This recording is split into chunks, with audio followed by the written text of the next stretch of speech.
नमस्कार, मी सेजल देशमुख आणि तुम्ही पाहताय संध्या लाईव्ह। दिल्ली विधानसभा निवडणुकीपूर्वी आम आदमी पक्षाच्या आप कार्यकर्त्यांवर विरोधी पक्षनेत्यांकडून वाढते सल्ले सुरू झाल्याचा आरोप या सत्तारूढ पक्षाचे राष्ट्रीय संयोजक अरविंद केजरीवाल यांनी रविवारी केलाय।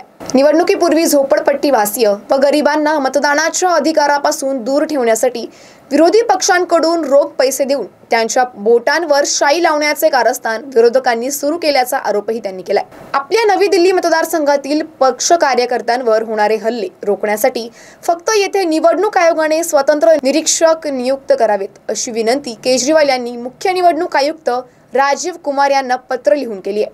अशा घटनांमध्ये सहभागी असलेल्या भाजपच्या कार्यकर्त्यांना अटक करण्याची आणि संबंधित पोलीस अधिकाऱ्यांना निलंबित करण्याची मागणीही त्यांनी केली आहे। केजरीवाल यांच्या दाव्यांवर भाजप आणि दिल्ली पोलिसांकडून त्वरित कोणतीही प्रतिक्रिया देण्यात आली नसून दरम्यान नोकरदार वर्ग, विविध धोबीघाट आणि झोपडपट्ट्यांमधील रहिवाशांकडून त्यांना अनेक फोन आले। प्रतिस्पर्धी पक्षाशी संबंधित लोक मतदारांना प्रत्येकी 3000 रुपये देऊ करत अशा तक्रारीही त्यांनी केल्या, असा दावा केजरीवाल यांनी एका व्हिडिओ संदेशात केलाय।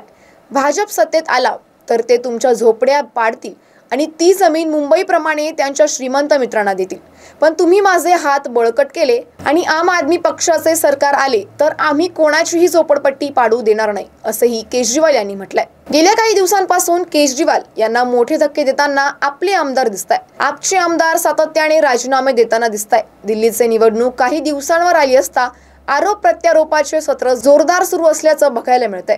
भाजपाच्या निशाण्यावर केजरीवाल असल्याचं दिसतंय।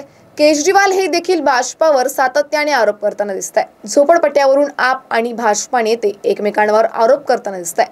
आता या निवडणुकीत कोण बाजी मारते हे पाहण्यासारखं ठरणार आहे। अशाच माहितीसाठी आमच्या संध्या लाईव्ह चॅनलला सबस्क्राईब करा।